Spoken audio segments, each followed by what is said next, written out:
রমজান মাসে, যেটা আমাদের ত্যাগের মাস, সংযমের মাস, ধর্মীয় অনুভূতির মাস, ওই মাসে আমরা নির্বাচনী কর্মকাণ্ড করতে চাই।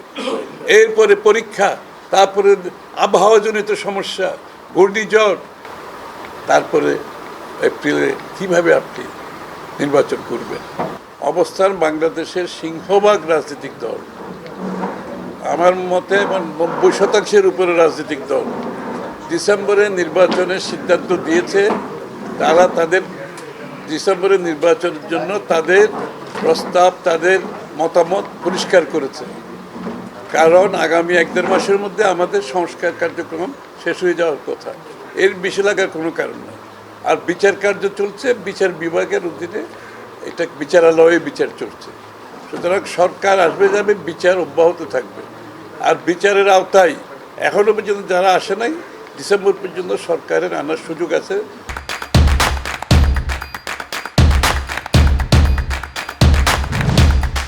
আর সরকার যদি তারপরও আনতে না পারে, বিএনপি আসলে তাদের বাকি যারা থাকবে তাদেরকে বিচারের আওতায় নিয়ে আসবে।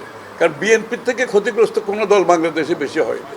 বিএনপির দায়িত্ব হচ্ছে যারা এই নিপীড়ন নির্যাতনের সাথে জড়িত ছিল সবাইকে বিচারের আওতায় নিয়ে আসা। আর কেউ করুক আর না করুক, আমরা করব।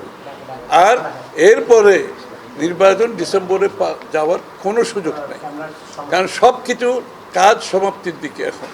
সুতরাং কেন ডিসেম্বরের পরে, কেন ডিসেম্বরের আগে নয়? অনেকের মতে তো অক্টোবর নভেম্বরে নির্বাচন, এগুলো সমাধানের পরে হয়ে যাওয়ার কথা। সুতরাং কেন ডিসেম্বরের পরে? এই প্রশ্নটা সকলের মনে জেগেছে। কার স্বার্থে ডিসেম্বরের পরে? কোন গোষ্ঠীর স্বার্থে?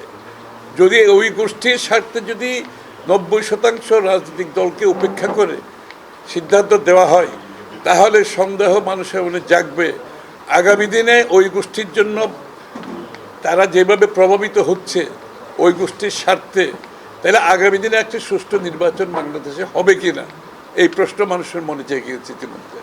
এই সরকারের অধীনে আগামী দিনে নির্বাচন করা সম্ভব হবে কি না, এই প্রশ্ন কিন্তু মানুষের মনে জেগেছে। সুতরাং নির্বাচনের মধ্যে আমরা নির্বাচন চাই, ডিসেম্বরের মধ্যে আমরা নির্বাচন চাই। বাংলাদেশের প্রায় সব রাজনৈতিক দল ডিসেম্বরের মধ্যে নির্বাচন চাই। এর ডিসেম্বরে পরে যাওয়ার কোনো যুক্তি নাই। ডিসেম্বরের পরে গেলে যেটা হবে, রমজান মাসে, যেটা আমাদের ত্যাগের মাস, সংযমের মাস, ধর্মীয় অনুভূতির মাস, ওই মাসে আমরা নির্বাচনী কর্মকাণ্ড করতে চাই। এরপরে পরীক্ষা, তারপরে আবহাওয়াজনিত সমস্যা, ঘূর্ণিঝড়, তারপরে এপ্রিলে কিভাবে আপনি নির্বাচন করবেন? তাহলে উদ্দেশ্য কি? এটা তো একটা সন্দেহের উদ্রেক করে সকলের মনে। সুতরাং ডিসেম্বরের মধ্যে আমরা নির্বাচন চাই, এটাই আমাদের সিদ্ধান্ত।